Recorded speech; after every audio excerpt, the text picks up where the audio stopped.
BJP ಸದಸ್ಯ ಪ್ರವೀಣ್ ನೆಟ್ಟಾರು ಹತ್ಯೆ ಪ್ರಕರಣಕ್ಕೆ ಸಂಬಂಧಪಟ್ಟಂತೆ ಲುಕೌಟ್ ನೋಟಿಸ್ ಜಾರಿಯಾಗಿದ್ದಂತಹ ಆರೋಪಿಯನ್ನ ಬಂಧನ ಮಾಡಲಾಗಿದೆ. ನಿಷೇಧಿತ ಪಿಎಫ್ಐನ ಕೊಡಾಜೆ ಮೊಹಮ್ಮದ್ ಶರೀಫ್ ನನ್ನ ಅರೆಸ್ಟ್ ಮಾಡಲಾಗಿದೆ.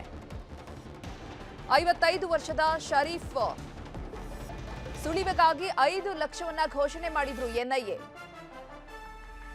ಯಾರು ಶರೀಫ್ನ ಸುಳಿವನ್ನ ಕೊಡ್ತಾರೆ ಅವರಿಗೆ 5 ಲಕ್ಷವನ್ನ ಘೋಷಣೆ ಮಾಡಲಾಗಿತ್ತು ಎನ್ಐಎ ವತಿಯಿಂದ.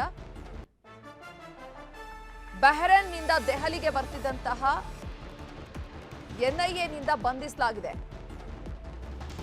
ಬಹ್ರೇನ್ನಿಂದ ದೆಹಲಿಗೆ ಶರೀಫ್ ಬರ್ತಾ ಇದ್ರು. ಈ ಸಂದರ್ಭದಲ್ಲಿ ಎನ್ಐಎ ಟೀಮ್ ಬಂಧಿಸಿದೆ. ಮಿತ್ತೂರಿನ ಫ್ರೀಡಂ ಹಾಲ್ನಲ್ಲಿ ಶಸ್ತ್ರಾಸ್ತ್ರ ತರಬೇತಿಯನ್ನ ಪಡೆದಿರುವಂತಹ ಆರೋಪ ವ್ಯಕ್ತವಾಗಿದೆ. ಬಹ್ರೇನ್ನಿಂದ ದೆಹಲಿಗೆ ಬರ್ತಾ ಇದ್ದಂತಹ ಸಂದರ್ಭದಲ್ಲಿ 55 ವರ್ಷದ ಶರೀಫ್ ನನ್ನ ಬಂಧಿಸಲಾಗಿದೆ. ಬಿಜೆಪಿ ಸದಸ್ಯ ಪ್ರವೀಣ್ ನೆಟ್ಟಾರು ಹತ್ಯೆಯ ಆರೋಪಿ ಬಂಧನವಾಗಿದೆ.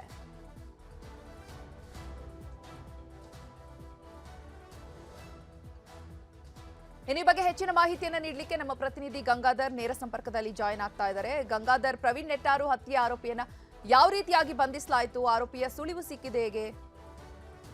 ಚೈತ್ರ, ಬಿಜೆಪಿಯ ಯುವಮೋರ್ಚಾದಲ್ಲಿದ್ದಂತಹ ಪ್ರವೀಣ್ ನೆಟ್ಟಾರನ್ನ 2022ರಲ್ಲಿ ಅವನು ಬರ್ಬರವಾಗಿ ಹತ್ಯೆಯನ್ನು ಮಾಡಲಾಗಿತ್ತು. ಆ ಪ್ರಕರಣವನ್ನು ಗಂಭೀರವಾಗಿ ಅರಿತು ಎನ್ಐಎ ಅಧಿಕಾರಿಗಳು ತನಿಖೆಯನ್ನು ಮಾಡಿದರು. ಪ್ರಕರಣದಲ್ಲಿ ಇದುವರೆಗೂ ಕೂಡ 20 ಮಂದಿಯ ಬಂಧನವಾಗಿದೆ. ಅದರಲ್ಲಿ 3 ಕೂಡ ಈಗ ನಾಪತ್ತೆ ಆಗಿರುವಂಥದ್ದು, ವಾಂಟೆಡ್ ಲಿಸ್ಟಲ್ಲಿ ಕೂಡ ಇರುವಂಥದ್ದು. ಅದರಲ್ಲಿ ಪ್ರಮುಖವಾಗಿ ಕೊಡಾಜೆ ಮೊಹಮ್ಮದ್ ಶರೀಫ್ ಅಂತೇಳಿ ಈತ ಬಹ್ರೇನ್ನಲ್ಲಿ ತಲೆಮರೆಸಿಕೊಂಡಿದ್ದ. ಮತ್ತೆ ಲುಕೌಟ್ ನೋಟಿಸನ್ನು ಎನ್ಐಎ ಅಧಿಕಾರಿಗಳು ಕೂಡ ಜಾರಿ ಮಾಡಿದ್ರು.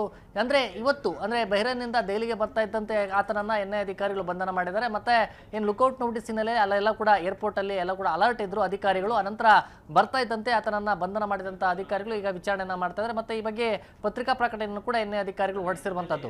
ಆದ್ರೆ ಇದರಲ್ಲಿ ಕೊಡಾಜೆ ಮೊಹಮ್ಮದ್ ಶರೀಫ್ ಏನಿದ್ದಾನೆ, ಈತ ಮಿತ್ತೂರಿನ ಒಂದು ಪಾರ್ಟಿ ಹಾಲ್ನಲ್ಲಿ ತರಬೇತಿ ಕೊಡುವಂತ ಒಂದು ವಿಚಾರ ಆಗಿರಬಹುದು. ಮತ್ತೆ ಆ ಮೀಟಿಂಗ್ ಆದಂತ ನಂತರ ಮೀಟಿಂಗ್ ಅಲ್ಲಿ ಈ ಒಂದು ಪ್ರವೀಣ್ ನೆಟ್ಟಾರು ಹೊತ್ತೆಗೆ ಎಲ್ಲ ಕೂಡ ಚರ್ಚೆ ಆಗಿತ್ತು. ಅದನ್ನ ಸೂಚನೆಯನ್ನ ಈತನೇ ಕೊಟ್ಟಿದ್ದ ಅನ್ನೋ ಒಂದು ಆರೋಪ ಮತ್ತೆ ಆತನ ಮೇಲೆ ಇರುವಂತದ್ದು, ಕೊಡಾಜೆ ಮೊಹಮ್ಮದ್ ಶರೀಫ್ ಮೇಲೆ ಇರುವಂತದ್ದು. ಮತ್ತೆ ಪ್ರವೀಣ್ ನೆಟ್ಟಾರು ಪ್ಲಾನ್ ಮಾಡುವಂತದ್ದು ಶಸ್ತ್ರಾಸ್ತ್ರ ತರಬೇತಿ ವಿಚಾರಕ್ಕೆ ಸಂಬಂಧಪಟ್ಟಂತೆ ರಾಜ್ಯಕ್ಕೆ ಅಂದ್ರೆ ನಿಷೇಧಿತ ಪಿಎಫ್ಐ ಸಂಘಟನೆಯ ಕಾರ್ಯಕಾರಿಣಿ ಸದಸ್ಯನಾಗಿದ್ದ ಆತ ಈ ಒಂದು ಪಿಎಫ್ಐ ಸಂಘಟನೆಯಲ್ಲಿ ಈತ ತೊಡಕೊಂಡಿದ್ದ. ಅದೇ ರೀತಿಯಾಗಿ ಮಿತ್ತೂರಿನ ಬಳಿ ಪಾರ್ಟಿ ಹಾಲ್ನಲ್ಲಿ ಮೀಟಿಂಗ್ ಮಾಡುವಂತ ಒಂದು ವಿಚಾರ ಇದೆ.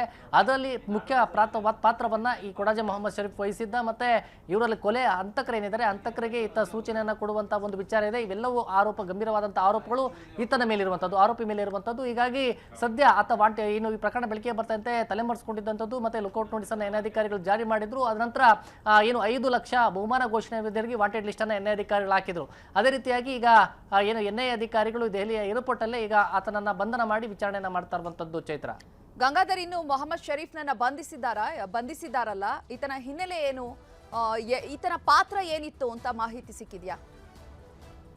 ಪ್ರಾಥಮಿಕವಾಗಿ ಚೈತ್ರ ಪ್ರಮುಖವಾಗಿ ಪ್ರವೀಣ್ ನೆಟ್ಟಾರು ಹತ್ಯೆ ಪ್ರಕರಣದಲ್ಲಿ ಈ ಹಂತಕರು ಆರೋಪಿಗಳೇನಿದ್ದಾರೆ ಆರೋಪಿಗಳಿಗೆ ಸೂಚನೆ ಕೊಟ್ಟಿರುವಂತಹ ಒಂದು ವಿಚಾರ ಆಗಿರಬಹುದು. ಮತ್ತೆ ಅದಕ್ಕೂ ಶಸ್ತ್ರಾಸ್ತ್ರ ತರಬೇತಿಯ ಒಂದು ವಿಚಾರದಲ್ಲಿ ಮಿತ್ತೂರಿನ ಪಾರ್ಟಿ ಹಾಲ್ನಲ್ಲಿ ನಡೆದಂತಹ ಸಂದರ್ಭದಲ್ಲಿ ನಿಷೇಧಿತ ಪಿಎಫ್ಐ ಸಂಘಟನೆ ಕಾರ್ಯಕಾರಿಣಿಯಲ್ಲಿ ಈತ ಸೂಚನೆಯನ್ನ ಕೊಟ್ಟಿದ್ದ ಅನ್ನೋ ಒಂದು ಗಂಭೀರ ಆರೋಪ ಅವರ ಮೇಲೆ ಇರುವಂತದ್ದು.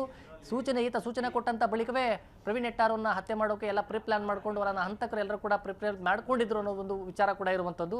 ಇದೇ ರೀತಿಯಾಗಿ ಜೊತೆಯಲ್ಲಿ ಆ ಒಂದು ಶಸ್ತ್ರಾಸ್ತ್ರ ತರಬೇತಿ ಆಗಿರ್ಬೋದು, ಶಸ್ತ್ರಾಸ್ತ್ರ ಬಳಕೆ ವಿಚಾರದಲ್ಲಾಗಿರ್ಬೋದು, ಎಲ್ಲ ಆ ಒಂದು ವಿಚಾರಕ್ಕೆ ಸಂಬಂಧಪಟ್ಟಂತೆ ಹಂತಕರು ಈ ತರ ಒಂದು ಸೂಚನೆ ಹಿನ್ನೆಲೆಯಲ್ಲಿ ಎಲ್ಲ ಪ್ರಿಪ್ಲಾನ್ ಆಗಿ ಅವನ ಹತ್ಯೆಯನ್ನ ಮಾಡಲಾಗಿತ್ತು ಅನ್ನೋ ಒಂದು ಆರೋಪ ಏನಿದೆ ಸಂಬಂಧಪಟ್ಟಂತೆ ಪತ್ರಿಕಾ ಪ್ರಕಟಣೆಯಲ್ಲಿ ಈ ಒಂದು ಮಾಹಿತಿಯನ್ನ ವಾಂಟೆಡ್ ಆಗಿರುವಂತಹ ಮೊಹಮ್ಮದ್ ಶರೀಫ್ ಮೇಲೆ ಇರುವಂತದ್ದು. ಸದ್ಯ ಆತನನ್ನ ಬಂಧನ ಮಾಡಿದರೆ ಬಂಧನದ ಬಳಿಕ ಇನ್ನಷ್ಟು ವಿಚಾರಣೆಯ ಸಂದರ್ಭದಲ್ಲಿ ಇನ್ನಷ್ಟು ವಿಚಾರಗಳು ಬೆಳಕಿಗೆ ಬರಬೇಕಾಗಿರುವಂತದ್ದು. ಚೈತ್ರ, ಧನ್ಯವಾದ ಗಂಗಾಧರ್ ತಮ್ಮೆಲ್ಲ ಮಾಹಿತಿಗಾಗಿ.